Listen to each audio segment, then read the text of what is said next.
Hello, and welcome back to France Made Simple, the podcast where I demystify life in France and debunk some of the many myths that surround actually living in France. Now, before I get started this morning, I would like to ask you all a little favour, which is to please like and follow my podcast, this podcast, on Apple or Spotify or whichever platform you get your podcasts on. And ideally, leave me some reviews and comments. And also, if you can even like it on YouTube, that would be even better. And please do tell your friends and spread the word. The follows and likes really help to gain traction and means that, lots more people can find this podcast. And as it does seem to be vaguely useful and interesting, it would be great if we could spread the word. So thank you very much in advance. Now, this morning we're talking about kitchens, and I think kitchens are a really intrinsic part of life in France because a lot of it is about life in France is about food, cooking, socializing, and the kitchen in any home, the kitchen's the heart of the home. But I think that's particularly so here in France where everything revolves around food. And I'm saying that having just retreated upstairs because Monsieur is currently preparing a absolute ton of seafood in the kitchen, and he's being very carefully observed by the cat who is sitting on the worktop wondering and waiting if there might be a moment where he can leap in there and snaffle something without being spotted. So if you hear any sudden shrieks from an irate Frenchman, that will be why. The cat will be 10-0 to the cat. Anyway, so kitchens are important, and whether you're renovating or it's a sort of new build, I think it's one of the most exciting parts of the whole project where you can start planning and designing your dream kitchen and ideally doing that without spending a fortune. Now, it really does make sense to plan very, very carefully so that you can create the ideal environment and kitchen for you. Everybody's requirements are different. Everybody's design criteria are different. You might want high tech, you might want easy to clean, you might want country cottage. So I think the first stage is to sit down and list all of the things that the room itself is going to be used for. At this stage, don't start thinking about where you're going to put your bread maker, but just think, do you want to eat in there? Or are you going to eat in a separate dining room or a room adjoining or a sort of a part of the kitchen that's part of the kitchen, but maybe it's through an archway? So do you want your kitchen table to be a focal point? Do you want it bang in the middle, or do you want it in a corner? As the French like to refer to it as a coin repas. Do you want a small bar area in there for eating breakfast and snacks? Where are you going to sit? Now, this is the important bit. Where are you going to sit when your friends and neighbours come round for the apéro? Right, see, serious stuff. Are you going to have the large appliances such as, I don't know, washing machines and a big freezer in the kitchen? Or are you going to do as many French people do and have them in a separate sort of secondary kitchen, almost like a scullery, which is called a buanderie or a cellier? Do you cook a lot? Do you have people round a lot? Have you got kids? If so, how old are they? Because, kids have different food requirements at different ages, both in terms of what they're eating and storage of what they're eating. And if you have teenage boys, you'll know that you need to build in storage for absolutely vast quantities of pasta and cartons of milk, etc. So I think this is probably the most important part of the kitchen design process, if you like, and it's something to definitely take your time about. It's really thinking about how you are going to use that space. So grab a pen and paper. Me and my lists, maybe a bottle of wine and a couple of glasses, sit down with your other half and take your time and think long and hard about all the things that you would like in your kitchen. And then when you've got a kind of working outline list of everything you want included in that room, then you can start thinking about the practicalities. And I think, first of all, start with the constraints. And by this, I mean the size and shape of the room, whether there are doors or windows present, and so on and so forth. Now, in an ideal world, the kitchen layout would be planned, in the same time that the plans of the house is being drawn up. But most of us who move into France are renovating. So this sort of ideal option where you can take all your requirements into consideration at the design stage doesn't generally apply. Maybe if you're renovating and it's just a complete shell, I mean, you are literally rebuilding from the ground up. This is the case. But, you may be in a situation where you're buying from a developer or sort of off the pegs. So draw the room you have, plus a range of appliances, cupboards, tables, chairs, so forth and so on, to scale-ish on paper, and see which arrangement works best. Now, this is something I'm hopeless at. I'm hopeless at visualizing what will fit where.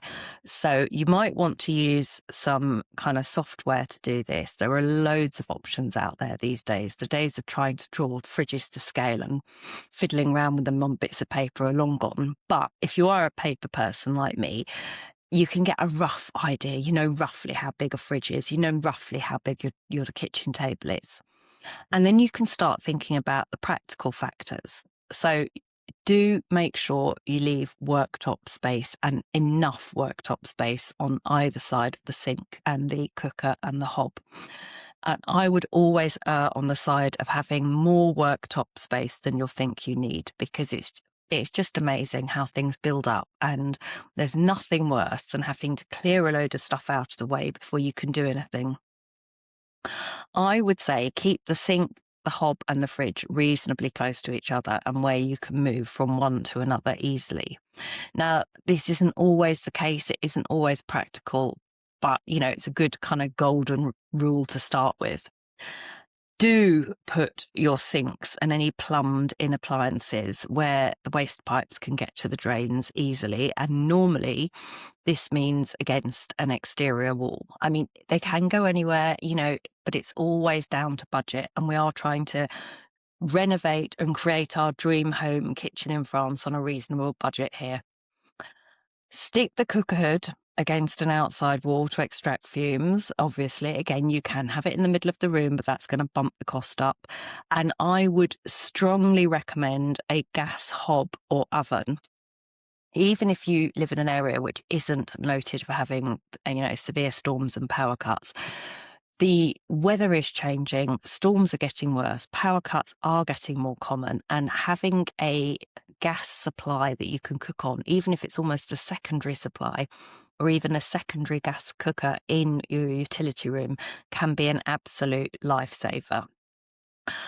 Obviously, don't place a fridge or freezer next to a heat source. And ideally, I would say don't put wall cupboards over the sink, because you will probably end up bashing your head on them on a regular basis and find it really bloody annoying. Or maybe that's just me. I do have a tendency to bash my head on most things most of the time. Don't put a hob or a sink in the corner. And I would say here, think very carefully about how your corners are going to be used, because they make generally poor working and storage space. Now, one solution you can do here is to put a bin into the worktop in the corner. And this is the kind of feature you find in luxury kitchens, but if you do it yourself, it can be a cheap and simple option to install and will use up that corner space quite nicely. Now, obviously, kitchen showrooms are a really good source of ideas and inspiration, and there's constant new products appearing on the market. And although many of these are really expensive to start with, I'm thinking things like, boiling water taps and that kind of stuff, they quickly trickle down into the mainstream DIY stores. So if you're brave enough to go around a posh French kitchen showroom, do that, pull the cupboards open, have a good poke around, start thinking about how you can, what you need in terms of internal arrangements. You will be followed around by sales assistants. They will try to give you a hard sell. Having said that, occasionally one can pick up an incredibly good ex-display model kitchen in those kind of shops, and you can get a really quality kitchen for, almost a third of the normal price. But all of the big DIY stores, Leroy Merlin, Castorama, those kind of places, carry a good range of kitchens. Although I personally I don't rate them as much as IKEA. And many of those kind of stores also sell appliances too, although the choice may be a bit more limited than a specialist shop. But if you go online, you can find sites that specialize in discounted appliances. And often these stores are not even chains. So ask around in your neighborhood. And if there's something called électroménager moins cher or top electro, you may well find what you need there at a very reasonable price. But I always suggest going to those kind of electrical stores, which is more and more difficult these days because even big places like Darty don't carry a huge range of stock. But I would definitely go and see things in the flesh and kind of pull the doors open and slam the oven doors shut and twiddle with the washing machine dials and check the build quality and see if you like how they feel to use. Now, obviously, many of these kind of stores will also help you plan your kitchen, and Leroy Merlin and La Paire do this. Obviously, IKEA do too. And apart from the design element, a lot of the biggest shops offer a kind of selection of services, which can include not just delivery, but fitting and installation. And most of them also sell online, which let you, if you can and you feel confident doing that, you can plan, choose, and order everything for your new kitchen from the comfort of your sofa. And it's also worth at this stage checking out loyalty cards and bonus schemes because there are often very good deals to be had. And if you're spending a significant amount of money on new kitchen cupboards or appliances, looking at cashback, vouchers, or interest-free payments might well be worthwhile. Now, we mentioned upmarket kitchen showrooms before, and again, I would stress that I think they're well worth visiting because their display kitchens have been planned to kind of show off, if you like, the best features. So it's really quick and easy to nick those ideas and apply them to your cheaper IKEA kitchen. Having said that, IKEA kitchens are brilliant for storage solutions, and there's so much choice there. You can really customize it to everything you might possibly need. But I think more expensive kitchen stores often feature kind of labor-saving ideas, such as, for example, installing a dishwasher at working height with a cupboard below it, which is quite a clever one. Eye-level ovens are very commonplace now, but what about an eye-level coffee machine? Island units, really popular. And in an upmarket kitchen showroom, you're often going to see those kind of clever ideas, such as integral storage for, I don't know, condiments or a griddle or a plancha. And I just think it's good to go to those kind of places and poke around and think, oh, I really like that. That could work. That's really useful. That's a great idea, whatever. And then try and incorporate those features into your budget renovation kitchen. And this will hopefully help you create a très belle cuisine. I also think it's worth it taking the time to chat about your requirements because individually owned stores may well be able to offer a kind of surprisingly reasonable overall package to include installation. It's definitely worth chatting to them, and there's always some flexibility on prices in France. And as I said earlier, ex-display models, it's well worth asking when they're going to be sold, as, discounts of up to 40% on the list price are absolutely par for the course. What else can we say about kitchens? So I do recommend visiting a showroom, especially one there are multiple kitchens, because it doesn't just inspire you and it doesn't just help you to see what you do and don't like, but it does help you to clarify your own requirements. And that moment when you start poking around and opening drawers and cupboard fronts and things, I think that really helps you visualize how much storage space you need.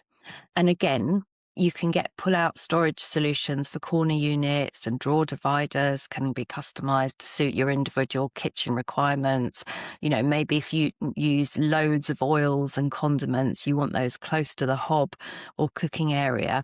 So, it's very much how long is a piece of string when it comes to kitchen design, because it's such an individual thing. And if you are a serious cook, or even if you're a not serious cook, that's a stupid phrase, isn't it? It makes it sound like a serious cook is somebody that never laughs. Very serious. But if you do a lot of cooking, whether it's kind of gourmet cuisine or just feeding loads of hungry children, teenagers, adolescents, young adults on a regular basis, the more you can plan for what you need, the better the end result will be, and the nicer it will be for you to use. And again, this is all about creating a nice environment. Now, there's also freestanding kitchens, which are increasingly popular and work really well in characterful old French properties. They're now being sold by quite a wide range of suppliers, and they're referred to as a cuisine indépendante. So in a freestanding kitchen, you have individual units which replace the fitted cupboards, and you have special units to house the sink and cooking elements. And you can also build in eye-level oven and microwaves. Now, I think the huge advantage of these from a design point of view is that it's much easier to mix and match. And this can also be quite a good saving element for your budget. For example, you could get an old sideboard or buffet from a brocante, and that could be the perfect place to store your crockery and linen. It doesn't have to match the rest of your kitchen. The fact that this is a bit mix and match and eclectic is part of the design element. You could also install open shelving, which is another really nice, inexpensive storage solution to add to an unfitted kitchen.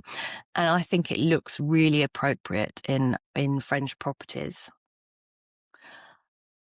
I think from a design point of view, personally, it's sensible to choose plain light coloured units or light coloured wood and add colour with accessories, chairs. I mean, maybe a coloured splashback, but I think go neutral with the tiles and cupboards, and, using colourful crockery, even flowers or doorknobs. Those kind of things add loads of detail and interest. They're also really easy and relatively cheap to replace. So if you have orange cushions all over your vintage dining chairs, and then you decide after a couple of years you really don't like your orange and your red cockerels and your, I don't know, lemon yellow tea towels, changing all of that for blues and greens is very, very easy and simple to do. Whereas choosing a bright red kitchen or a bright orange kitchen or a bright green kitchen does limit you in the longer term. So you've got your finishing touches in place, and now you can sit back and enjoy your first apéro in the new room, as long as you remembered the built-in storage space for your various apéro drinks and apéro snacks.